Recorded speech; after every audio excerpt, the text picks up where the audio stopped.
Hello guys, this is Sandra here. Welcome back to my channel. Or if you're new here, welcome. It's lovely to have you here.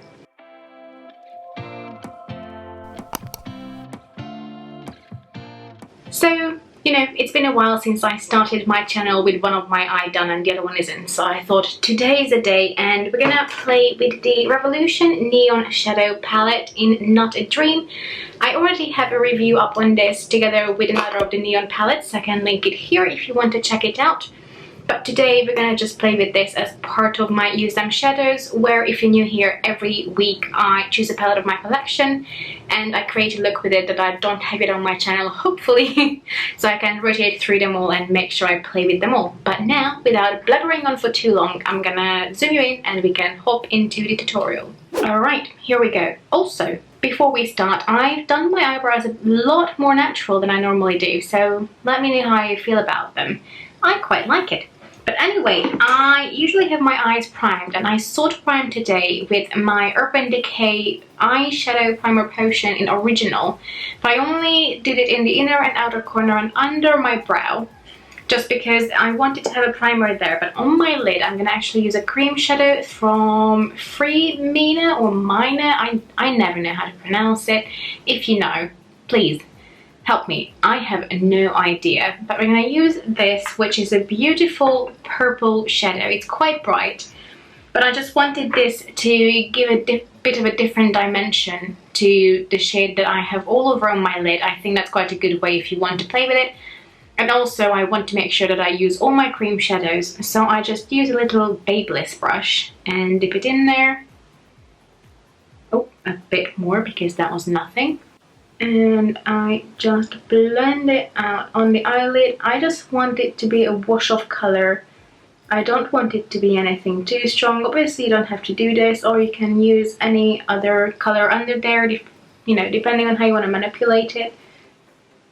Also, this has a tiniest bit of glow, so it gives a little bit of glow and shimmer to the matte shade that we're gonna place on top of it.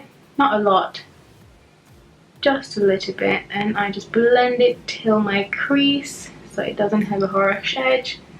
Tap on it with my finger and excuse my nails, usually they look a lot more acceptable than they are at the moment. That's it. It truly, as you can see, is just a little wash of color, but it still changes it a little bit, I feel like.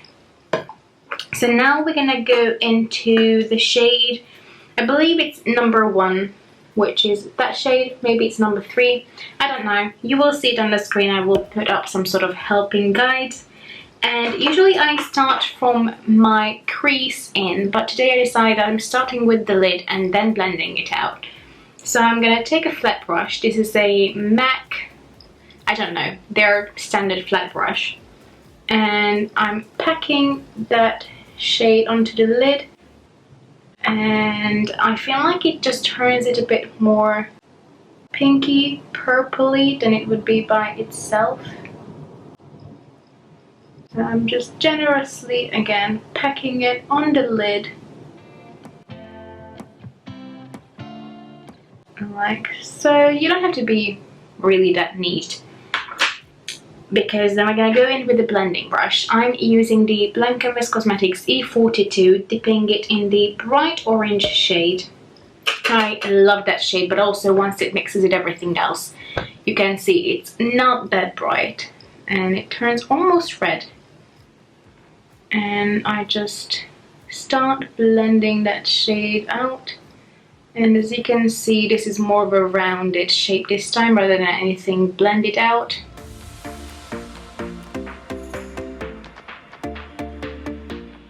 I'm going to apply a tiniest bit more.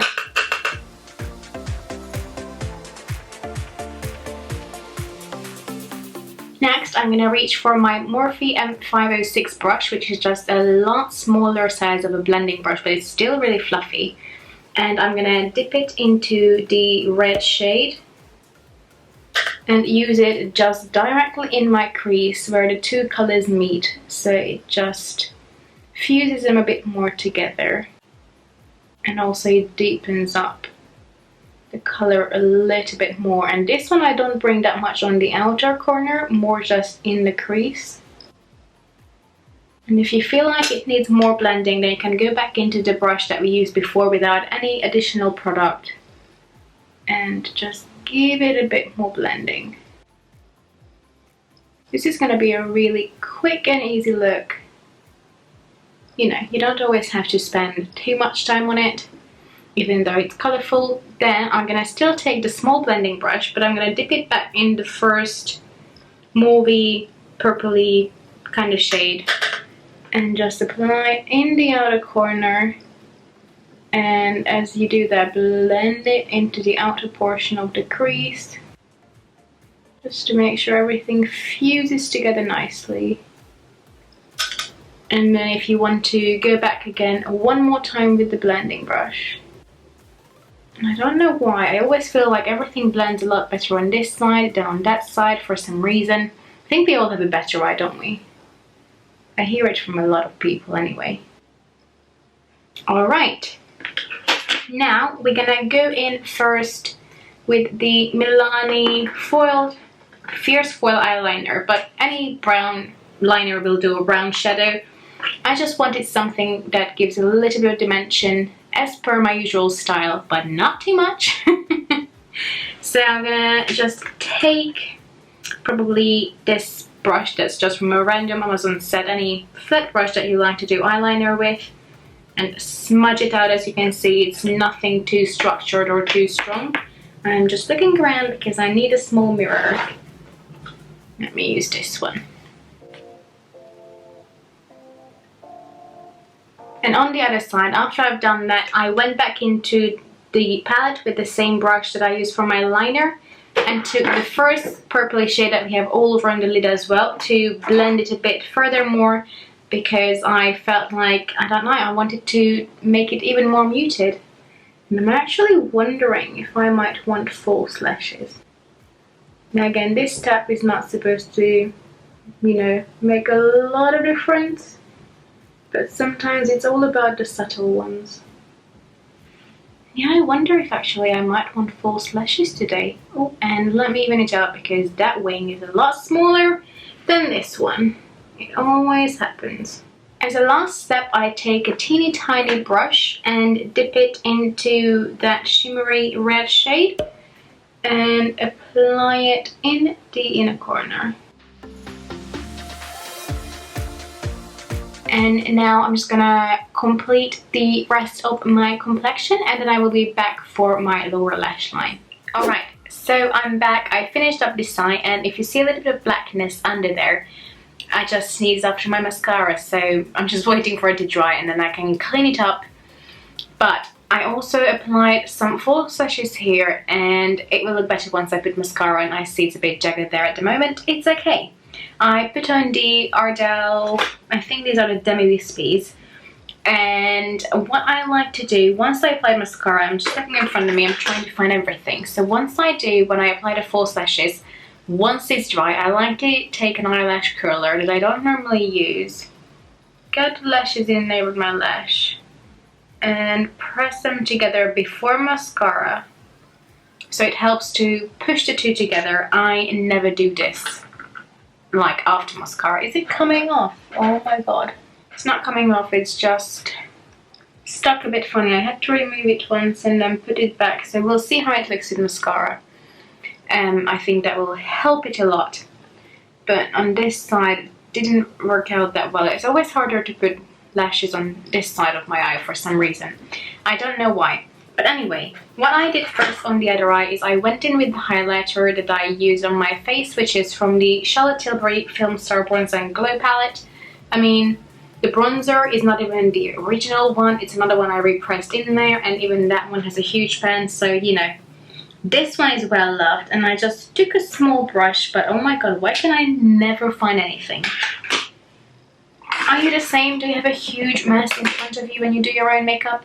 I don't know, but anyway, I took that highlighter and just applied it on the brow bone to have a nice glow there. And this highlighter is more on the natural side. You can see it on my cheek as well. I'm gonna leave everything that I used in the description box so you can see it if you want to know what else I used. And then for the lower lash line, I went in first with the small blending brush that we used on the eye. So this is the Morphe M506, and dipped it in the bright orange and just blended it under there. As you can see, I brought it fairly well down. I was not really that careful. I'm just looking at the lash. I might have to take it off for a second time because it annoys me that it doesn't look that great. Oh, sorry, I was not even in frame, goodness. But anyway, I just blended there. Then what I like to do is to go back in with a bigger blending brush that has no product in it and just blend it a bit. Then I took a small pencil brush. This is the Zoeva 240. Dip it in that purplish shade and just apply it to the lash line. Oh, sorry, I don't think I was in frame again. And this will just give it a little bit more definition. Okay, let me fix this lash because it really annoys me, and then I'm back. Alright, the glue still has a little bit of drying to do, but it stuck to my lid. It looks so much better. So we're gonna move on. Then I went in with mascara, and I used the Milk Makeup Kush Mascara. Oh my goodness, this is so good. And even the mini, it feels such high quality. It's so heavy. And it's quite natural, but a little bit buildable to some extent. And yeah, I quite enjoy using it. I used it first in my... which video? The one where I'm doing my boyfriend's makeup. I can link it in the cards. I think it was so funny. And I used it first on him because I wanted to open up a new mascara because Luke's eyes can be quite sensitive, so I wanted to make sure we don't give him an infection. Sorry, I cannot talk about mascara. There we go, that looks a lot better with the lashes, doesn't it? Why does it look so much more thick on that side? I wonder if it's more curled because I curled it now so many times. And as a last step, I'm just going to go in with the Urban Decay 24/7 Glide on Eye Pencil in the shade Love Drug, which just goes really well with the eyelid.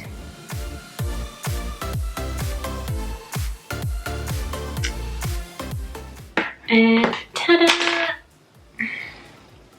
Me throwing stuff around. It would not be my video if I wouldn't do that. Let me zoom you out and I can show you the finished full face look.